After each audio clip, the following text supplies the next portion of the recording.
തിരുവനന്തപുരം ജവഹർ നഗറിൽ വ്യാജരേഖ ചമച്ച് 1.5 കോടി രൂപ വില വരുന്ന ഒരു ആഡംബര വസതി ഒരു സംഘം ചേർന്ന് തട്ടിയെടുത്തതുമായി ബന്ധപ്പെട്ട വാർത്ത ഏതാനും ദിവസങ്ങളായി ചർച്ചകളിൽ നിറയുകയാണ്. ജവഹർ നഗറിലുള്ള ഡോറ അസറിയ ക്രിപ്സിൻ എന്ന വിദേശ വനിതയുടെ പേരിലുള്ള വീടിൻ്റെ മുമ്പിലാണ് ഞാനിപ്പോൾ നിൽക്കുന്നത്. കഴിഞ്ഞ ഏതാനും നാളുകളായി ഈ വീടിങ്ങനെ അടഞ്ഞു കിടക്കുകയാണ്.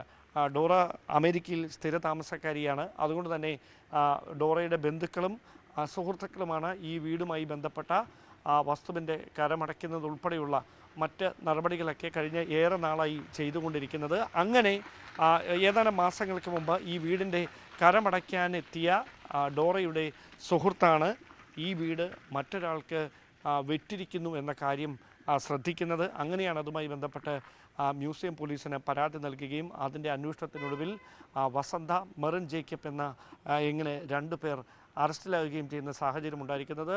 ഈ സംഭവത്തിന് പിന്നിൽ വലിയൊരു ഗൂഢാലോചനയും വലിയൊരു തട്ടിപ്പും നടന്നിരിക്കുന്നുവെന്നാണ് പോലീസിൻ്റെ കണ്ടെത്തൽ. അത് 2 പേർ മാത്രം ഉൾപ്പെട്ട ഒരു സംഘമല്ല. വ്യാജമായി പ്രമാണവും ആധാർ കാർഡും മറ്റ് രേഖകളും ഉണ്ടാക്കിയെടുത്ത് ഡോറ അസറിയ ക്രിപ്സിൻ എന്ന അമേരിക്കയിൽ ഇപ്പോൾ സ്ഥിരതാമസക്കാരിയാക്കിയിരിക്കുന്ന ഈ വീടിൻ്റെ ഉടമസ്ഥയോട് രൂപസാദൃശ്യമുള്ള വട്ടപ്പാറ സ്വദേശിനിയായ മരുതൂർ സ്വദേശിനി വസന്തയെ ഉപയോഗിച്ചുകൊണ്ട് രജിസ്ട്രാർ ഓഫീസിൽ രേഖകളിൽ ഒപ്പുവെപ്പിച്ചാണ് ഇങ്ങനെയൊരു വലിയ തട്ടിപ്പ് നടന്നത്. ഇപ്പോൾ അറസ്റ്റിലായിരിക്കുന്ന 2 പേർക്ക് പുറമെ ഈ രേഖകൾ വ്യാജമായി ഉണ്ടാക്കുകയും അതോടൊപ്പം തന്നെ ആധാർ കാർഡ് വ്യാജമായി ഉണ്ടാക്കുകയും ഒക്കെ ചെയ്ത വലിയൊരു സംഘം ഇതിന് പിന്നിൽ പ്രവർത്തിച്ചിട്ടുണ്ട് എന്ന കൃത്യമായ കണ്ടെത്തൽ പോലീസിൻ്റെ ഭാഗത്തുനിന്ന് ഉണ്ടായിട്ടുണ്ട്. മ്യൂസിയം CAയുടെ നേതൃത്വത്തിലാണ് ഇതുമായി ബന്ധപ്പെട്ട അന്വേഷണം തുടരുന്നത്. കൻ്റോൺമെൻറ്റ് അസിസ്റ്റന്റ് കമ്മീഷണറാണ് അന്വേഷണത്തിന് മേൽനോട്ടം വഹിക്കുന്നത്. ഇത് എങ്ങനെയാണ് ഇങ്ങനെയൊരു വലിയ തട്ടിപ്പ് ഇവർ ഒരു പിഴവും കൂടാതെ ആസൂത്രണം ചെയ്തത് എന്നതാണ് പോലീസിനെ തന്നെ ഞെട്ടിക്കുന്നത്. ഫിംഗർ പ്രിൻ്റ് ബ്യൂറോയുടെ സഹായത്തോടെയാണ് രജിസ്ട്രാർ ഓഫീസിൽ ഇവർ ഒപ്പുവെച്ചിരുന്ന രേഖകളടക്കം വിരലടയാളങ്ങളടക്കം വിശദമായി പരിശോധിച്ചാണ് പ്രതികളിലേക്ക് കൃത്യമായി പോലീസിന് എത്തിച്ചേരാൻ കഴിഞ്ഞത്. പക്ഷേ ഈ തട്ടിപ്പിന് പിന്നിലുള്ള മറ്റുള്ളവർ ആരൊക്കെയാണ് എന്ന് കണ്ടെത്തുന്നതിന് വേണ്ടിയുള്ള അന്വേഷണമാണ് പുരോഗമിക്കുന്നത്. അതോടൊപ്പം ഈ ഒരു വീടിന് പുറമെ സമാനമായ തരത്തിൽ ഒഴിഞ്ഞു കിടക്കുന്ന നിരവധി വീടുകൾ, ആഡംബര വസതികൾ തലസ്ഥാനത്തുണ്ട്. അങ്ങനെയുള്ള മറ്റേതെങ്കിലും സ്ഥലങ്ങൾ ഇതേ സംഘം ഇതേ രീതിയിൽ വ്യാജമായി പ്രമാണവും മറ്റ് രേഖകളും ഉണ്ടാക്കിയെടുത്ത് തട്ടിപ്പ് നടത്തിയിട്ടുണ്ടോ, കൈവശപ്പെടുത്താൻ ശ്രമിച്ചിട്ടുണ്ടോ എന്നതാണ് പ്രധാനമായി പോലീസ് പരിശോധിക്കുന്നത്.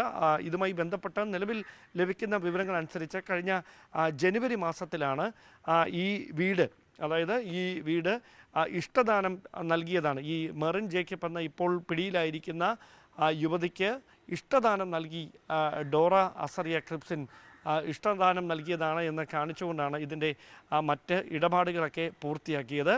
അതിനുശേഷം ഈ വീട് 1.5 കോടി രൂപയ്ക്ക് മെറിൻ ജേക്കബ് മറ്റൊരാൾക്ക് തൊട്ടടുത്ത ദിവസങ്ങളിൽ തന്നെ മറച്ച് വിൽക്കുകയായിരുന്നു. ചന്ദ്രസേനൻ എന്നൊരാൾക്കാണ് ഈ വീട് വിറ്റിരിക്കുന്നത് എന്നാണ് നമുക്ക് മനസ്സിലാക്കാൻ കഴിയുന്നത്. അതിനുശേഷം അതുമായി ബന്ധപ്പെട്ട എല്ലാ നടപടിക്രമങ്ങളും പൂർത്തിയാക്കിയതിനു ശേഷം സാധാരണയായി വീടിൻ്റെ കരമടയ്ക്കുന്നതിന് വേണ്ടിയാണ് ഡോറയുടെ സുഹൃത്ത് വില്ലേജ് ഓഫീസിലെത്തുന്നത്. അങ്ങനെ ഇതിൻ്റെ കരമടയ്ക്കുന്ന നടപടികൾക്കിടയിലാണ് ആ വസ്തു മറ്റൊരാൾക്ക് വിറ്റിരിക്കുന്നതായി ശ്രദ്ധയിൽപ്പെട്ടതും തുടർന്ന് ഇതുമായി ബന്ധപ്പെട്ട നിയമ നടപടികളിലേക്ക് അവർ കടക്കുകയും ചെയ്തു. ഇതിനടുത്തൊക്കെ വീടുകളുള്ളതാണ്, തൊട്ട് വീടുകളുണ്ട്, ഫ്ലാറ്റ് സമുച്ചയങ്ങളുണ്ട്. പക്ഷേ അങ്ങനെ ഒരു സ്ഥലത്ത്, അതായത് പോലീസിൻ്റെ ഒരു സാന്നിധ്യം എപ്പോഴും ഉള്ള ഒരു സർവൈലൻസിലുള്ള ഒരു സ്ഥലമാണ്, ക്രൈംബ്രാഞ്ച് ഓഫീസാണ് ഇതിന് തൊട്ടടുത്ത്. അങ്ങനെ ഒരു സ്ഥലത്ത് ഇങ്ങനെ വിദഗ്ധമായ ഒരു തട്ടിപ്പ് എങ്ങനെ നടത്താൻ കഴിഞ്ഞു എന്നതാണ് പോലീസിനെ കുഴയ്ക്കുന്നത്. അതുകൊണ്ട് തന്നെയാണ് രോഗിയായ ഈ വസന്തയ്ക്കും അതോടൊപ്പം മെറിൻ ജേക്കബിനും പുറമെ മറ്റ് ചിലർക്ക് കൂടി ഇതിൽ പങ്കുണ്ട് എന്ന കൃത്യമായ നിഗമനത്തിലേക്ക് ആദ്യഘട്ടത്തിൽ തന്നെ പോലീസ് എത്തിയത്. ആ അന്വേഷണമാണ് പുരോഗമിച്ചുകൊണ്ടിരിക്കുന്നത്. ആ അന്വേഷണം പുരോഗമിക്കുന്ന ഘട്ടത്തിൽ കൂടുതൽ വിശദാംശങ്ങൾ പുറത്തു വന്നാൽ പ്രതികൾ രക്ഷപ്പെടാൻ അത് വഴിവെക്കുമെന്നൊരു സാഹചര്യം ഉള്ളതിനാൽ അത്തരം വിശദാംശങ്ങൾ ഇപ്പോൾ പറയാനാവില്ല എന്നാണ് പോലീസ് പറയുന്നത്. പക്ഷേ കൃത്യമായി ഈ വ്യാജരേഖ ചമച്ചവർ ആരാണ് എന്നതിൻ്റെ സൂചനകൾ മ്യൂസിയം പോലീസിന് ലഭിച്ചിട്ടുണ്ട് എന്ന അനൗദ്യോഗികമായ വിവരങ്ങളാണ് നമുക്ക് അന്വേഷണ സംഘത്തിൻ്റെ ഭാഗത്തുനിന്ന് ലഭിക്കുന്നത്. എന്തായാലും ഡോറ അസറിയ ക്രിപ്സിൻ എന്ന വിദേശ വനിതയെ കൃത്യമായി കബളിപ്പിക്കാനുള്ള ഒരു നീക്കം നടത്തിയതിന് പിന്നിൽ എന്ന് കണ്ടെത്തുന്നതിന് വേണ്ടിയിട്ടുള്ള അന്വേഷണമാണ് മ്യൂസിയം പോലീസിൻ്റെ ഭാഗത്ത് നിന്ന് പുരോഗമിക്കുന്നത്. Cameraman C. വിനോദിനൊപ്പം ഡാൻ കുര്യൻ, News 18.